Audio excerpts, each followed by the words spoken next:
Hey everyone, it's Mojax back in the DJcity UK lab. Today I've got one of these bonus episodes where I've been reminded about something. I want to remind you guys and girls about it and just kind of get it into your mind and get you thinking about it. So it's unplanned, off the dome, let's just get to it.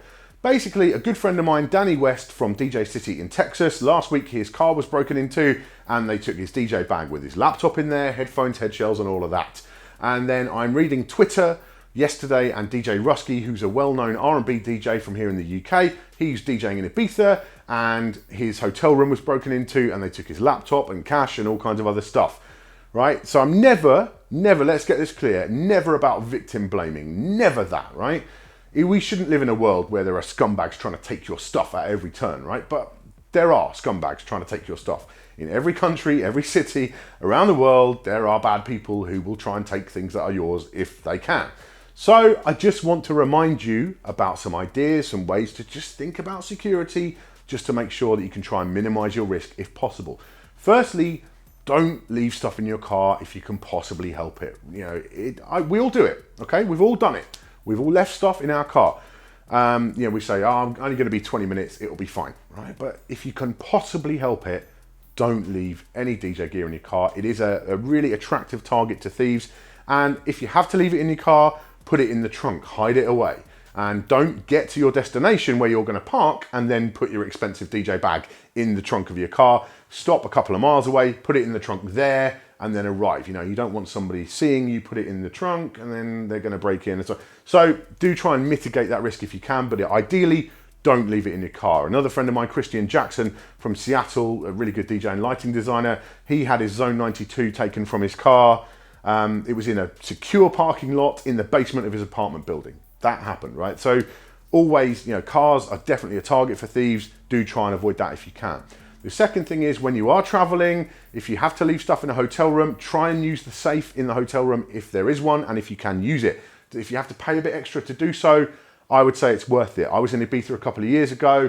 My room got broken into, and thankfully, my important stuff, you know, passport and iPad and stuff like that was all in the actual safe. It was clearly quite a casual thief, because any dedicated thief who's really out to take your stuff in particular, they'll probably find a way to take it. But what we're trying to do is just deter the casual thief who is just, you know, chancing their arm.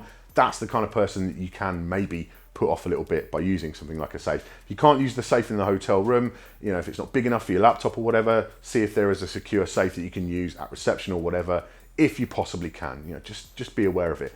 The other thing is, make sure if you're taking a laptop anywhere with you, back it up. Make sure you've got a good, high quality, up-to-date backup of your stuff, your important data, tracks you've been working on, personal photos, things like that. You need that stuff backed up, but ideally online, you know, so away from your actual house and everything else, and also, you know, just a general backup as well. We covered the topic on the channel a couple of years ago. We might revisit it soon, but yeah, always make sure that your data is backed up as recently as it possibly can be. And the final thing that I want to mention is the idea of getting DJ equipment insurance. Now, I'm not going to recommend any particular company to you. They'll be different in every country, of course.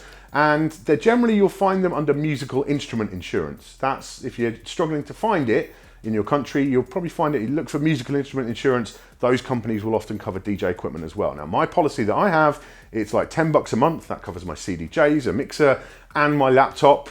Notably, it does not cover it for theft from an unattended vehicle, so I can't leave it in my car. But yeah, it covers it for everything else. And $10 a month, you know, a couple of beers, that's worth that investment for me. I couldn't recommend the actual company to you, even if I wanted to, because thankfully, touch wood, I've never had to claim on it. So they could be rubbish when it comes to actually claiming, but at least for that $10 a month, I have a bit of peace of mind that if my stuff does get jacked, there's a good chance I'm going to be able to get it replaced, because, you know, a laptop is not an affordable thing these days. You know, MacBooks in particular keep going up and up in price. So do make sure you're covered in some way or another, be that on your home insurance or whatever it is. Just make sure you're covered as much as possible. So that's it. Not preaching, you know, not any negative vibes. I just want to be clear, you know, there are bad people in every country, in every city around the world. Just kind of think twice about it. Keep it in the back of your mind, and hopefully you can avoid these kind of problems in the future. And because I don't, you know, I've got nothing but sympathy for these guys who've had their stuff stolen. It's a terrible thing to have happen to anyone, DJ or not, you know. But ultimately, yeah, just keep it in the back of your mind. Think twice about security, and hopefully we can keep these kind of losses to a minimum in future. Thank you for watching today. Make sure you subscribe for all our future tips, tricks, and product reviews. I'll see you soon.